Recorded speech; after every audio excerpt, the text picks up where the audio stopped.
Part 1. Loran. An insistent alarm blared to life again, filling the lunchroom with its harsh, jarring sound. Dante glanced down at his drink, his brow furrowing in frustration. He couldn't help but wonder which inadequate universe was currently facing bombardment. Was the chaos emerging within its singular universal plane, or was it an external force wreaking havoc? If the turmoil was external, it was only a matter of time before their superiors would summon them for assistance. Just as he began to enjoy his meal, the atmosphere in the nearly empty lunchroom felt heavy and anticipatory. At that moment, his gaze drifted over to Lauren, the only occupant at his table. The ringing stopped as he noticed the warmth of her smile, bright against the backdrop of their stark environment. Without hesitating, she broke the silence, saying, "I hate that fucking bell." The two shared a momentary gaze, their expressions radiant with understanding. Then, as if some unspoken signal had been exchanged, they both burst into laughter, ringing through the otherwise quiet room. A few of the other wielders, who were also trying to fit in a meal between answering calls, glanced over with curiosity over the commotion. At a table farthest away, a couple leaned in to whisper to one another. "I think they finally lost it," one said, concern mingling with amusement. The other, shrugging, replied, "That's what happens to wielders in the extermination unit. They might be the most powerful, but no one laughs like that after seeing what they have." Dante and Lauren caught the tail end of the conversation, their laughter growing even more boisterous. The absurdity of their situation seemed to heighten the humor. "I think they might be onto something," Lauren remarked, a teasing glint in her eyes as she wiped away a small tear of laughter. "Couldn't agree more," Dante replied, returning her playful gaze with a cheeky wink and a broad smile. They leaned back, still chuckling, allowing themselves to revel in this fleeting moment of joy before returning to their meals. "Let's eat," he added with a content sigh. It felt almost mechanical as they dug into their food, a motion they had repeated countless times over the years.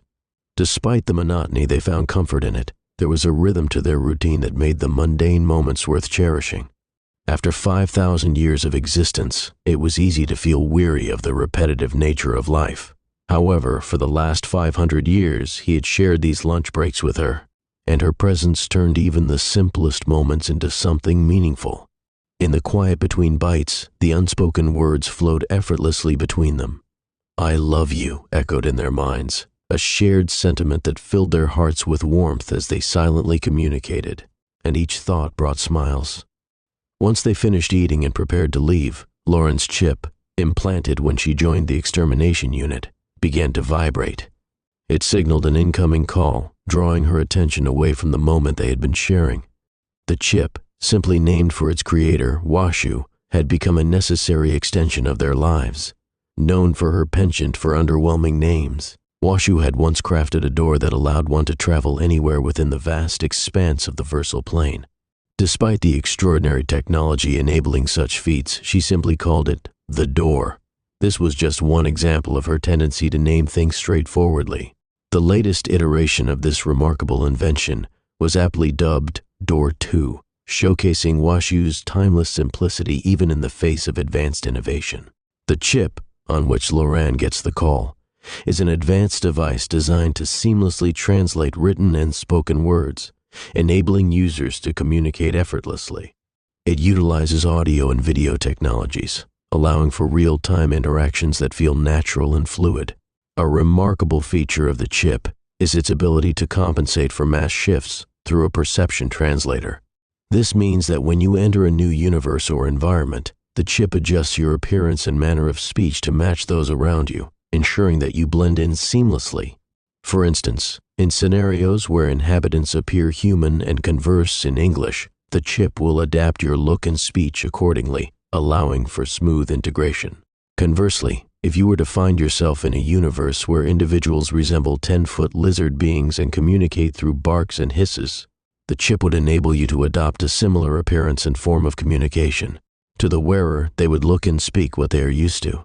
This adaptability is vital for maintaining interactions across diverse environments and species, proving the chip's essential role in transcending the barriers of language and culture. It was undeniably a frustration to Loran, and she didn't hesitate to express it. "Fucking chip, guess I'm up," she muttered under her breath, irritation lacing her words. Suddenly, Washu's disembodied voice chimed in, echoing inside her head with an amused tone. "You know I can hear you, right? Of course I know. And you know I absolutely detest this damn thing," Loren replied, her voice dripping with exasperation. Standing a little ways off, Dante, not wanting to intrude on their banter, stepped back and said, "Tell her I said hi." Loren turned to him, a playful smile breaking through her frustration. "Don't say hi," she relayed, her mood lightening visibly. Washu's voice responded with a cheerful lilt in Dante's mind. "Hi," she chirped, her playful energy infectious. "Speaking of hating the chip," Washu continued, her tone now more serious, "you need to keep your chip's voice and video channels on for Loren. One day, you'll definitely need them." "I'll be fine not being spied on," Loren shot back, her resolve unwavering. "Fine for now," Washu snapped, a hint of annoyance creeping into her voice. Dante, feeling a pang of guilt for siding with Washu, hesitated before adding, "She's right, you know." Loren shot him a sharp look the moment he spoke, her irritation flaring up again. "You stay out of this," she snapped, and Dante instantly regretted his interruption. Loren took a deep breath, deflating slightly as she lowered her gaze. "Look, I've always been like this. There's just something about having it on all the time that feels intrusive. I only activate it when I actually need it. It's not like I'm at fault for not wanting it running constantly." Loren sensed a sigh emanating from Washu, tangible with disappointment. While she could feel its weight, it didn't bother her. "Don't sigh in my ear," she said, rolling her eyes. "I can feel it." Gradually, the mood in the air shifted back to normal. Loren turned back to Dante, a conspiratorial wink catching his attention. He understood her perfectly. There were times when she deliberately chose to keep her chip from actively transmitting, a deliberate choice for her peace of mind. As the leader of their unit, Dante wasn't continuously monitored. Instead, he could store information and report back when necessary.